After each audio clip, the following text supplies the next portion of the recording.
Olá, estamos começando mais um programa Transição.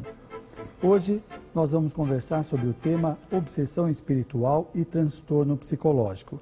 Existe alguma relação entre um e outro ou há uma confluência entre ambos? Nós vamos conversar com Divaldo Pereira Franco. Divaldo, é um prazer tê-lo aqui. Muito obrigado. Divaldo, os benfeitores da humanidade, há 152 anos atrás, nos alertaram no Livro dos Espíritos que nós somos mais influenciados do que imaginamos. É verdade. E, em 2008, no livro Transtornos Psiquiátricos e Obsessivo, psicografado por você, o espírito Petitinga, ele diz o seguinte: a obsessão é mais volumosa e sutil do que se conhece, mesmo nos estudos espiritistas atuais. Nós estamos negligenciando esta informação? Eu acredito que sim. Porque Kardec já nos falava em A Gênese das obsessões de natureza pandêmica. E com muita razão, periodicamente, parece que a Terra vai invadida por uma onda epidêmica de entidades perversas que tomam conta praticamente do planeta. Se nós olharmos o comportamento odierno, a perda de sentido ético, o vazio existencial, os conflitos, teremos que convir que há alguma influência muito poderosa que toma conta das massas de um para o outro momento. É claro que nós compreendemos também os transtornos de natureza psicológica. Os indivíduos em si mesmos transtornados reencarnam-se com altas cargas conflitivas, mas ao mesmo tempo, por serem transtornados, realizaram atos ignóbeis, geraram inimigos. E esses inimigos que não se reencarnaram, permanecem no além, de certo modo a eles vinculados por uma lei de afinidade. Então, nós deveríamos considerar que atrás de muitos distúrbios de natureza psicológica, existem influenciações espirituais. Não iríamos dizer que todo transtorno é uma obsessão, mas na raiz de todo transtorno há um espírito endividado e, por consequente, atrairá aquele que é o seu cobrador. Da mesma forma que Freud generalizou ao dizer que na raiz de todo transtorno neurótico há um distúrbio da libido, poderíamos dizer que todo indivíduo transtornado tem um débito muito grande perante a consciência cósmica e, por consequência, vinculações com aqueles a quem prejudicamos.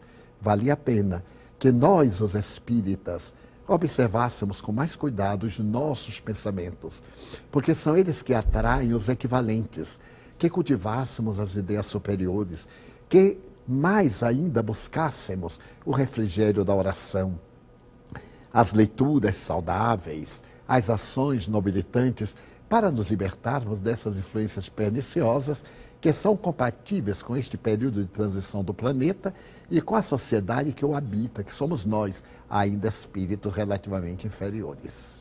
Divaldo, o que nós podemos fazer para incrementar mais o estudo da obsessão? Nós vemos estes alertas dos benfeitores periodicamente e nós começamos a dar explicações psicológicas que elas realmente acontecem, mas parece que ocultamos esse lado espiritual e nos contentamos com a explicação. Sem dúvida. A mim me tem causado muita surpresa psicólogos espíritas, quando fazem abordagem, por exemplo, daquele psicopata a quem Jesus curou, quando ele teve a oportunidade de visitar Gadara, que dizia chamar-se Legião. Então eu tenho ouvido explicações de psicólogos espíritas dizendo são os nossos demônios internos. Claro que nós temos demônios internos, mas há outros demônios, espíritos atrasados, que são externos e que nos perturbam. Jesus tem ocasião de dizer, para esta classe de espírito, são necessários jejum e oração. Sai dele, espírito imundo, nominando. Não se tratam, portanto, apenas de conflitos psicológicos, mas de interferências espirituais perturbadoras. Nós deveríamos divulgar isso ainda com mais clareza, abordarmos, evitarmos esses mecanismos de fuga da realidade para amenizar e minimizar essa interferência. Nós deveríamos sempre estar, como Chico Xavier, vigilantes, procurando dizer, conforme afirmou Jesus, que o bem e o mal procedem do coração, isto é, das nascentes do nosso sentimento. E de acordo com essas nascentes, nós sintonizamos com estes ou aqueles espíritos, os maus, como também os bons. Divaldo, nas casas espíritas, e mesmo os profissionais, psicólogos, psiquiatras, algumas vezes têm dificuldade de diferenciar o que é obsessão espiritual e o que é um transtorno psicológico. Muitas vezes o indivíduo é tido como um obsediado e ele pode estar sofrendo um surto de material que vem do inconsciente e pode ser dado como uma obsessão e não é. Que elementos nós temos para fazer essa diferenciação? Fica muito difícil, é um claro escuro. Porquanto o fato de sermos espíritos encarnados, as nossas manifestações são equivalentes àquelas interferências dos espíritos desencarnados. Seria, portanto, necessário uma análise cuidadosa do comportamento do paciente antes do surto ou durante a crise, para avaliarmos se isso procede dos seus conflitos, do seu inconsciente, ou se procede de influências exteriores. É normal nas alucinações ser mais fácil, porque normalmente o obsediado passa a ser um outro indivíduo e ele sempre se refere àquele a quem vê, àquele a quem escuta e que seria o autor. Mas no caso, por exemplo, do surto depressivo, o indivíduo tem muita dificuldade de encontrar a causa essencial, ser fisiológica, ser psicológica, ser traumática da infância. Mas mesmo aí, os espíritos são unânimes que se este transtorno não foi desencadeado por uma obsessão, atraiu posteriormente obsessores que lhe pioram o quadro. Qual seria a melhor terapêutica? A terapêutica convencional, acadêmica e também a terapêutica espírita. Divaldo, uma pessoa que gera um conflito em sua personalidade, esse conflito vai aparecer numa existência posterior como uma prova ou um reflexo da própria personalidade. Ou seja, o que ele está fazendo hoje e está gerando perturbação pode gerar um sentimento de inferioridade, angústias diante de relacionamentos. Isto vai ficar registrado no indivíduo. Na próxima existência, isto aparece como um reflexo daquelas atitudes anteriores, das suas construções, ou ela se apresenta como uma prova? Esta prova é exatamente o reflexo conflitivo, porque o inconsciente registra, e quando nós reencarnamos, ressuma em forma de conflito ou em forma de conquista aquilo que nós realizamos na encarnação anterior. Vejamos o narcisismo. É muito comum o indivíduo sobreestimar-se, porque em existência passada ele foi muito prepotente. Ele conseguiu ter essa atitude de mascarar-se, de vestir-se de algo que não era portador. Então ele gerou aquele condicionamento de uma falsa superioridade e reencarna apresentando desde pequeno essa intolerância para com os outros, esses preconceitos vãos que não se justificam porque estão dentro dele, ele está fazendo catarse, só que de uma forma negativa, perniciosa. Se nós procurarmos levá-lo à consciência daqueles acontecimentos, e aqui vale a pena uma terapia regressiva a existências passadas, para encontrar o motivo desencadeador do conflito, nós o liberamos deste narcisismo, como daquele complexo de inferioridade, como da culpa ou de outro conflito qualquer. Ok. Divaldo, no caso da loucura, no livro Loucura e Obsessão, Manuel Filomeno de Miranda diz: no aprofundado estudo da etiopatogenia da loucura, não se pode mais descartar as incidências da obsessão, ou predomínio exercido pelos espíritos desencarnados sobre os homens. Quando o indivíduo gera um desajuste pessoal, uma desagregação da personalidade, ele já está em grande sofrimento. Sem dúvida. Não é? Aonde que entra a obsessão espiritual nesta patologia? Ao reencarnar-se, ele projeta todos esses conflitos no perispírito que modela a desarticulação dos neurônios cerebrais. Então, as sinapses são, digamos, desastradas, incoerentes. E nessa incoerência, a culpa faz que ele atraia aqueles a quem prejudicou, que se aproveita dessa falta de direcionamento, de discernimento para o bem para piorar-lhe o quadro. Então, na raiz, o indivíduo realizou a sua própria loucura, porque ele cometeu os erros, está ressarcindo. Mas como ele nunca comete os erros apenas em relação a si próprio, mas a outros, aqueles que o não perdoaram vêm e interferem poderosamente porque encontram o campo aberto. É o que Filomeno de Miranda chama a tomada e o plug. A tomada são as condições de receptividade do devedor e o plug é a presença do cobrador. O Manuel Filomeno de Miranda vai dizer que, fixada a ideia infeliz do obsessor, os porões do inconsciente desbordam as impressões angustiosas que dormem armazenadas, confundindo-se na consciência com as informações atuais. Então, quer dizer que a personalidade anterior, os reflexos dela, daquela personalidade, ela acaba permeando a personalidade atual. Exatamente, porque vai despertada pela interferência da entidade perversa que conhece os nossos pontos frágeis. Nenhum espírito ataca o indivíduo numa das suas resistências. Daí costuma-se dizer que a força de uma corrente é o seu elo mais fraco. Se tivermos uma construção poderosa e um tijolo mal colocado, derrubaremos a construção depois de tirar o primeiro tijolo. Então os espíritos conhecem, pela nossa identificação com o passado, o nosso ponto vulnerável. Neste é o sexo em desalinho, naquele é a mente perversa, noutre é a ambição. Então eles conhecem e estimulam essa área. Ao estimular a área, o inconsciente desborda as suas fixações e confundem o indivíduo, aquelas lembranças, com as induções deste momento. Então a sua mente se torna um pandemônio e ele se aliena. Constrói o seu mundo de conflitos e alija-se da convivência social, tombando na loucura. Essa imersão do inconsciente é a manifestação anímica dos fenômenos anímicos? Exatamente. Daí as excelências das experiências mediúnicas.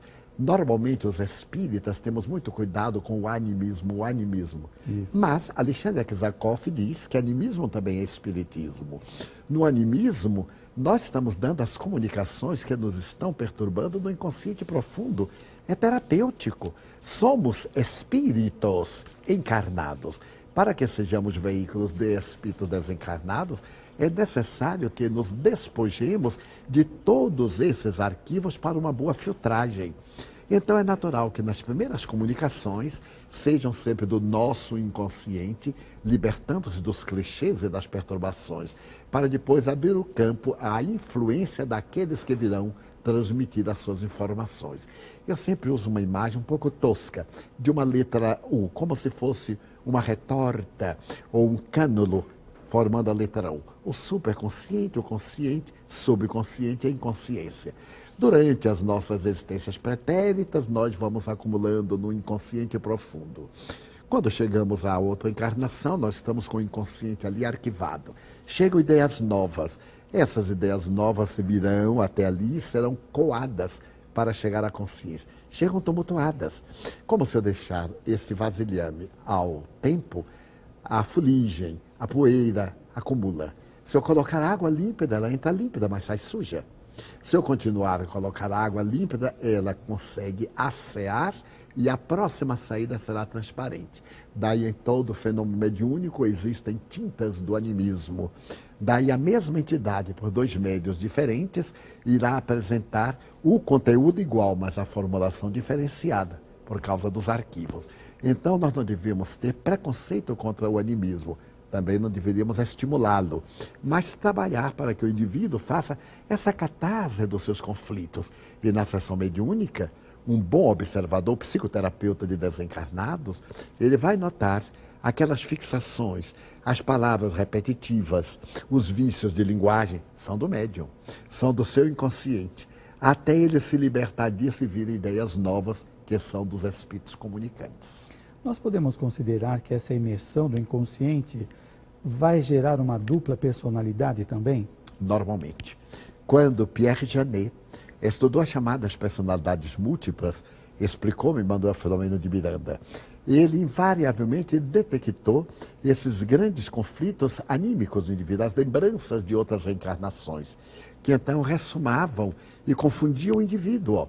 Então ele generalizou que a mediunidade seriam personalidades anômalas guardadas no inconsciente, porque nunca teve a coragem de estudar os fenômenos, por exemplo, de materialização realizados por Richer, Crookes e outros, nem também os fenômenos de glossolalia, os fenômenos de poltergeist, os fenômenos das outras expressões, tanto intelectivas como de natureza física. Mas era uma das suas explicações, para dar ao fenômeno uma patologia, que durante muito tempo prevaleceu nos arraiais acadêmicos contra a mediunidade. E no caso da obsessão, também poderá se apresentar como uma dupla personalidade? Ora, a personalidade do próprio indivíduo se manifestando, outras vezes o obsessor tomando conta do indivíduo, das ideias, no caso de seria uma subjugação? Subjugação. Nessa fase, o indivíduo perde totalmente o controle da razão. Mas muitas vezes é como alguém que se recupera momentaneamente, fica lúcido. Mas logo depois a pressão do espírito dominante faz que ele desapareça num tipo de delírio e aí vem a outra personalidade, o que leva muitas vezes o terapeuta, o psiquiatra, invariavelmente, a aplicar as altas doses de barbitúricos para poder naturalmente modificar as paisagens mentais. São válidas, mas elas devem ser dosadas de tal forma que não afetem a harmonia cerebral, como aconteceu na época da eletrochoque terapia, em que eles abalavam o sistema nervoso central, produziam muitas vezes um resultado positivo e um distúrbio de natureza elétrica do sistema nervoso. Muito bem, Divaldo, nós vamos agora para o intervalo e já voltamos já.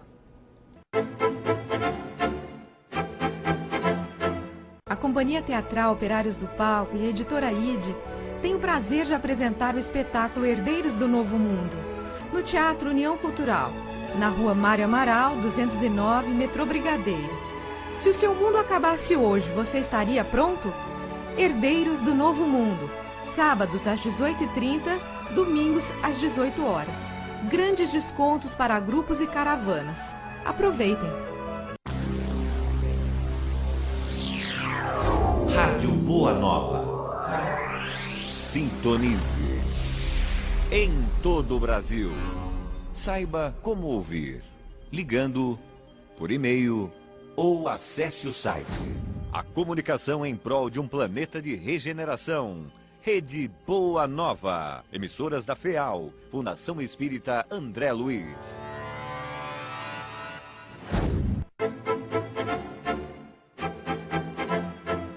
Estamos de volta, hoje conversando com Divaldo Pereira Franco sobre o tema obsessão espiritual e transtornos psicológicos.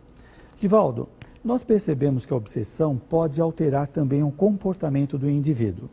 No livro Nas Fronteiras da Loucura, Manuel Filomeno de Miranda diz: à medida em que o campo mental da vítima cede área, esta assimila não apenas a indução telepática, mas também as atitudes e formas de ser do seu hóspede. Então, isto gera uma alteração no comportamento que o indivíduo nem sempre consegue perceber. Inclusive, poderia gerar doenças aparentes pela assimilação do campo mental do desencarnado? Não apenas as doenças aparentes. Em face da influência intensificada, essa energia deletéria termina por perturbar a memória das células e destruir a imunidade do organismo, a imunologia. Perdendo a força imunológica, as enfermidades podem ser perfeitamente captadas, assimiladas.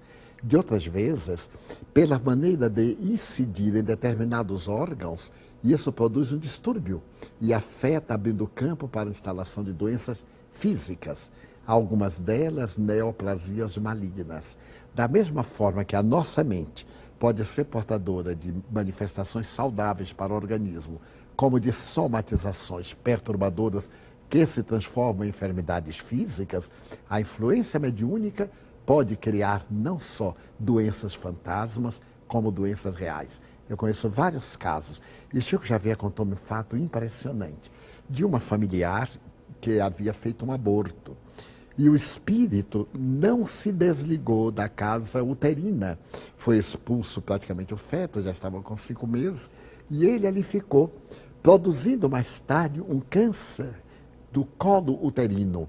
Pela incidência da sua mente, o ódio muito profundo foi assimilado pelo psiquismo do paciente, que se autopuniu, produzindo então ali a forma expurgadora, um câncer de natureza uterina. Chico aplicou passes durante muito tempo, a entidade desvinculou-se, mas o câncer, naquela época não tinha quimioterapia, na cidade do interior não tinha radioterapia, a paciente veio a desencarnar como resultado de uma obsessão pelo crime praticado do aborto. Então existe uma relação desta assimilação junto ao karma que o indivíduo já apresenta.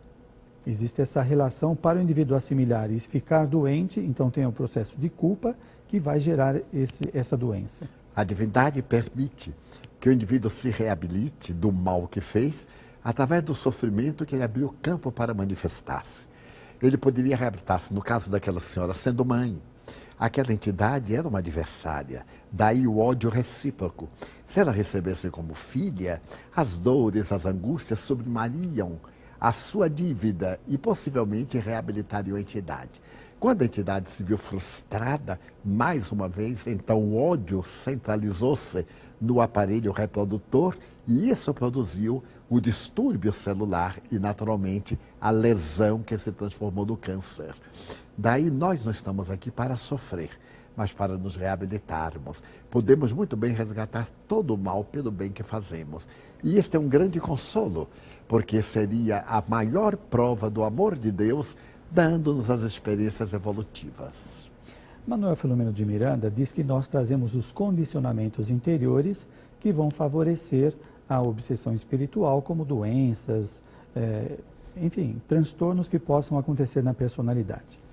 Bem, o que o indivíduo pode fazer para reparar antes que surja ou que dê vazão estes condicionamentos, favorecendo a obsessão ou alguma doença? Há uma psicoterapia preventiva no Espiritismo que é fascinante. A ação da caridade, de qualquer forma. Para que nós possamos ir à ação da caridade, as boas leituras. O Espiritismo é uma doutrina que tem uma bibliografia fabulosa, mais de 3.000 títulos em língua portuguesa.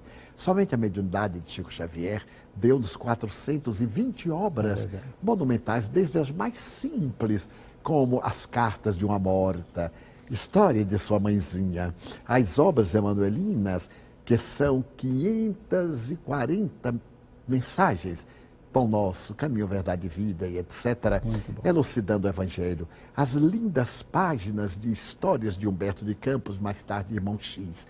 Em suma, nós temos um manancial só pelo Chico Xavier. Imagine pelos outros médiuns que ainda estamos na Terra produzindo as obras clássicas, o Evangelho segundo o Espiritismo. Eu confesso que desde o primeiro dia que li o Evangelho segundo o Espiritismo, dia 5 de março de 1947, que eu senti uma emoção tão grande que marcou minha vida.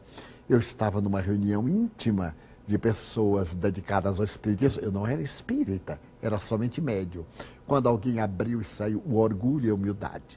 A pessoa leu com tanta beleza que me impressionou de tal forma que eu procurei depois o livro, eu morava numa cidade do interior, e eu consegui com muito trabalho e memorizei. É uma mensagem enorme, mas ela me fez tanto bem. E mais tarde abrir ao acaso, depois de haver lido capa a capa, abrir ao acaso, como sai a lição que nós precisamos. É surpreendente. Quando eu psicografei o livro Mestre de Amor, ditado por Joana de Ângeles, eu digo assim, mas que livro lindo, minha irmã.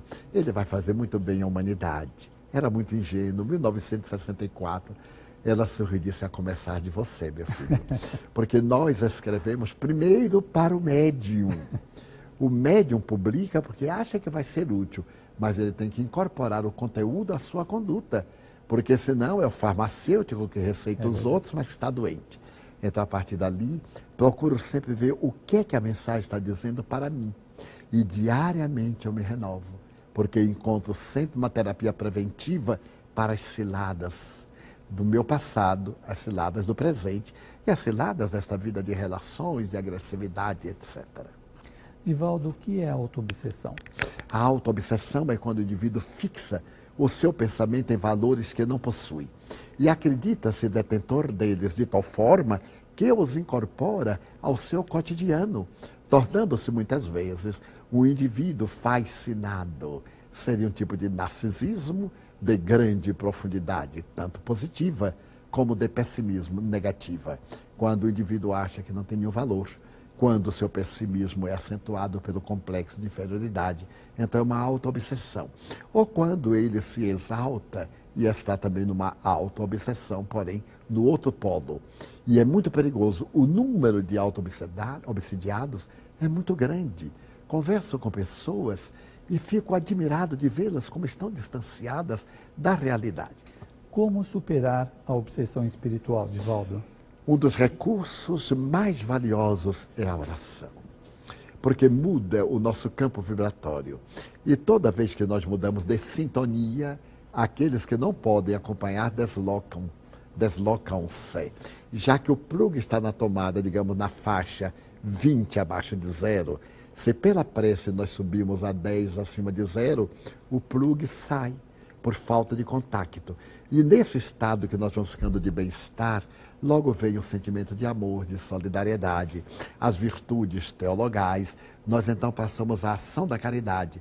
E aquele inimigo que nos persegue vê a nossa transformação e lentamente modifica-se, porque vê que nós não somos o que éramos. Estamos agora num plano de mudança.